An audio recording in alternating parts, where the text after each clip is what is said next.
अस्सलामु अलैकुम वरहमत उल्लाहि वबरकातुहू।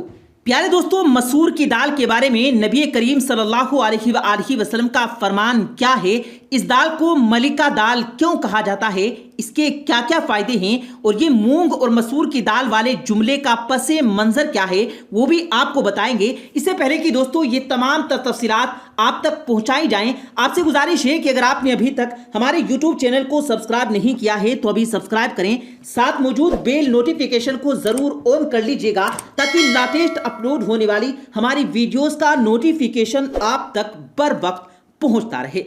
तो प्यारे दोस्तों, आइए आगाज करते हैं अपनी आज की इस खूबसूरत वीडियो का। प्यारे दोस्तों, मसूर की दाल का तज़किरा कुरान मजीद की सूरत बकरा में मिलता है। किस्सा यूं है कि हजरत मूसा अलैहिस्सलाम ने अपनी कौम को फिरौन के जुल्म से निजात दिलाने के लिए मिस्र छोड़ने की तरगीब दी और कहा कि हमें यहाँ से निकलना चाहिए, बहुत जुल्म हो चुका, जिस देश में जुल्म हो उस देश को छोड़ देना चाहिए। हजरत मूसा अलैहिस्सलाम बनी इसराइल को अपनी क़यादत में लेकर वादी सीना में चले गए। उस बेआबो गया वादी में बनी इसराइल के पास खाने पीने का सामान कम पड़ गया। उन्होंने भूख से निडाल होकर हजरत मूसा अलैहिस्सलाम से कहा कि वो उन्हें खाने के लिए कुछ दें या अल्लाह से दुआ करें कि वो हमारे लिए कोई इंतजाम करे। हजरत मूसा अलैहिस्सलाम ने अल्लाह से दुआ की कि मेरी कौम की भूख मिटाने का कोई इंतजाम कर। अल्लाह ताला ने उनके लिए आसमान में मन्नो सलवा उतारा। प्यारे दोस्तों, क्या आप जानते हैं कि मनो सलवा क्या है? बनी इसराइलियों के लिए अल्लाह ताला ने दो खाने आसमान से उतारे, एक का नाम मन और दूसरे का नाम सलवा था। मन बिल्कुल सफेद शहद की तरह एक हलवा था या सफेद रंग की शहद थी जो रोजाना आसमान से बारिश की तरह बरसती थी, और सलवा पकी हुई बटेरें थी जो हवा के साथ आसमान से नाजिल हुआ करती थी। मन्नो सलवा के बारे में हजरत मूसा अलैहिस्सलाम का फरमान ये था कि रोजाना इसको खाया जाए और दूसरे दिन के लिए उसे जखीरा न किया जाए। मगर लोगों को यह डर लगने लगा कि अगर किसी दिन मन्नो सलवा ना उतरा तो हम इस बेआबो गया चटियल मैदान में भूखे मर जाएंगे। चुनांचे उन लोगों ने कुछ छुपा कर कल के लिए रख लिया तो नबी की नाफरमानी से ऐसी नहुसत फैली कि जो कुछ लोगों ने कल के लिए जमा किया था वो सब सड़ गया और आइंदा के लिए इसका उतरना बंद हो गया। इसीलिए हुजूर अकरम सल्लल्लाहु अलैहि वसल्लम ने इरशाद फरमाया कि बनी इसराइल ना होते तो ना ये खाना कभी खराब होता और ना गोश्त सड़ा करता। खाने का खराब होना और गोश्त का सड़ना इसी तारीख से शुरू हुआ, वरना इससे पहले न खाना बिगड़ता था और न गोश्त सड़ता था। ये एक रिवाज है। दूसरी बात यह है कि बनी इसराइल ये खाना खाकर थक गए थे। उन्होंने मूसा अलैहिस्सलाम से कहा कि हमें वही खुराक चाहिए जो हम मिस्र में इस्तेमाल करते थे। हमने काश्तकारी करनी है, ज़मीनी चीज़ें खानी है। इस खुराक को हासिल करने के लिए काफिले को एक जगह रोक कर काम करना पड़ता और फिर काश्तकारी करना पड़ती। ये काश्तकारी मंजिल पर पहुंचने में ताखीर का सबब बनती। मगर बनी इसराइलियों को इससे क्या, बनी इसराइल काश्तकारी करते, तरकारियां उगाते, प्याज उगाते, लहसुन उगाते और मसूर की दाल के लिए काम करते। यूं खुदा की उतारी हुई नेमत से तंग आ गए थे। मसूर की दाल का तज़किरा कुरान पाक में बनी इसराइलियों की वजह से मिलता है। फिर उन्हें पानी की याद सताई तो उन्होंने हजरत मूसा अलैहिस्सलाम से पानी मांगा। हजरत मूसा अलैहिस्सलाम को अल्लाह ताला की तरफ से हिदायत की गई कि वो एक खास चट्टान पर असा मारे जहां से पानी निकलेगा। अल्लाह के हुक्म के मुताबिक अल्लाह के नबी जनाब मूसा अलैहिस्सलाम ने पत्थर के चारों तरफ 12 मरतबा असा मारा। चुनांचे 12 चश्मे फूट पड़े और बनी इसराइल के 12 कबीलों ने अपने अपने चश्मे मुतय्यन कर लिए और खूब सैर होकर पानी पी लिया। प्यारे दोस्तों, ये तो कुरान मजीद में मसूर की दाल का तज़किरा था। आइए रसूल अकरम सल्लल्लाहु अलैहि वसल्लम की ज़बानी सुनते हैं कि वो क्या फरमाते हैं। हजरत वासिला रज़ियल्लाहु ताला अन्हु रिवायत करते हैं कि नबी करीम सल्लल्लाहु अलैहि वसल्लम ने फरमाया, कद्दू खाओ, ये दिमाग को ताकत देता है, और मसूर की दाल खाओ कि इसकी तारीफ 70 अंबिया अलैहिस्सलाम की ज़बान पर रही। حدیث مبارکہ کے مطابق مسور کی دال کا کھانا دل کو نرم اور سب کرتا ہے، آنکھوں کے پانی کے اخراج میں اضافہ کرتا ہے اور غرور ختم کر دیتا ہے۔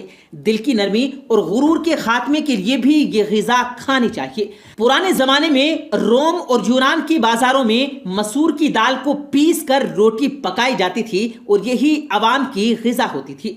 حکماء نے لکھا ہے کہ مسور کی دال میں 12% پانی ہوتا ہے اور تقریباً 60% کاربوہائیڈریٹس اور اس کے علاوہ ایک خاصا حصہ پروٹین کا ہوتا ہے۔ مسور طبی لحاظ سے بھی پسینہ لاتا ہے۔ مسور کا لیب خسرہ، چیچک اور پھوڑوں کو ختم کرتا ہے۔ مسور قبض کشا بھی ہے۔ احمد سعدی فرماتے ہیں مسور کی دال میں ٹھنڈک ہے، اسے چقندر کے ساتھ پکانا چاہیے، یہ فالج اور لقوے کا بہترین علاج ہے۔ مسور نزلے کو ختم کرنے کے ساتھ ساتھ جسم کے ورموں کو بھی ختم کرتی ہے۔ یاد رہے کہ مسور کی دال پیڑوں کے مریض کے لیے بھی نقصان دہ ہے، ہاں اگر کھاتے وقت سرکہ یا پیاز شامل کر لیا جائے تو بہتر ہے۔ مسور اور چقندر کو ملا کر پکانے سے جسم کو عمدہ غذا ملتی ہے۔ مسور کی دال کو دودھ اور گھی ملا کر چہرے پر ملنے سے جلد چمکدار ہوتے تھے۔ مسور کی دال بادشاہوں کی خوراک ہے۔ پیارے دوستو، ہمارے یہاں یہ جو مثال مشہور ہے کہ یہ مونگ اور مسور کی دال، اس کا پس منظر بھی بڑا دلچسپ ہے۔ ایک آیت مشہور ہے کہ جب مغلیہ سلطنت اپنی آخری سانسیں لے رہی تھی تو بادشاہ وقت کا خزانہ خالی ہو گیا تھا، بس سلطنت فقط نام کی ہی رہ گئی تھی۔ شاہی باورچی بھی مجبور ہو کر دربار چھوڑ گیا، اس نے کسی اور جگہ جانے کی ٹھانی۔ وہ ایک راجہ صاحب کے دربار میں گیا اور نوکری کی درخواست کی۔ جب راجہ کو معلوم ہوا کہ درخواست گزار شاہی باورچی رہ چکا ہے تو راجہ نے امتحان کی غرض سے اسے مسور کی دال پکانے کو کہا۔ ساتھ ہی وزیر خزانہ کو حکم دیا کہ باورچی اخراجات کے لیے جتنی رقم مانگے اس کو فراہم کر دی جائے۔ شام کو جب راجہ کے سامنے مسور کی دال آئی تو وہ اتنی لذیذ تھی کہ راجہ تعریف کرتے ہوئے تھکتے نہیں تھے۔ وہ بار بار دال کی تعریف کرتے اور کہتے کتنی اچھی دال بنائی ہے۔ اسے خیال آیا کہ یہ شخص ایک شاہی خاندان کا باورچی رہ چکا ہے، اسے پوچھا جائے کہ دال پر خرچہ کتنا آتا ہے۔ اس نے باورچی سے پوچھا دال پر کتنا خرچہ آتا ہے؟ باورچی نے آداب بتاتے ہوئے دست بستہ کہا، حضور 2 پیسے کی دال اور 32 روپے کے مسالے۔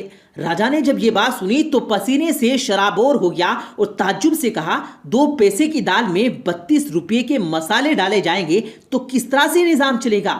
باورچی نے شاہی آنکھیں دیکھی تھی، اس نے کب یہ چھوٹی بات سنی تھی؟ باورچی نے اسی وقت جیب سے 32 روپے اور 2 پیسے نکال کر راجہ صاحب کے سامنے رکھ دیے اور یہ کہہ کر چل دیا کہ صاحب یہ رہے آپ کے پیسے، یہ مونگ اور مسور کی دال۔ آج یہ جملہ ہر ایک کی زبان پر ہے۔ یہ کہاوت تب استعمال ہوتی ہے جب کوئی شخص ایسی فرمائش کرے جس کا خرچ اٹھانے کی اجازت اس کی کنجوسی نہ دے۔ فرمائش بڑی اور خرچ آنا بھی نہ کیا جائے تو یہ مثال دی جاتی ہے، یہ مونگ اور مسور کی دال۔ پیارے دوستو، امید کرتے ہیں آپ کو آج کی ہماری یہ ویڈیو ضرور پسند آئی ہوگی۔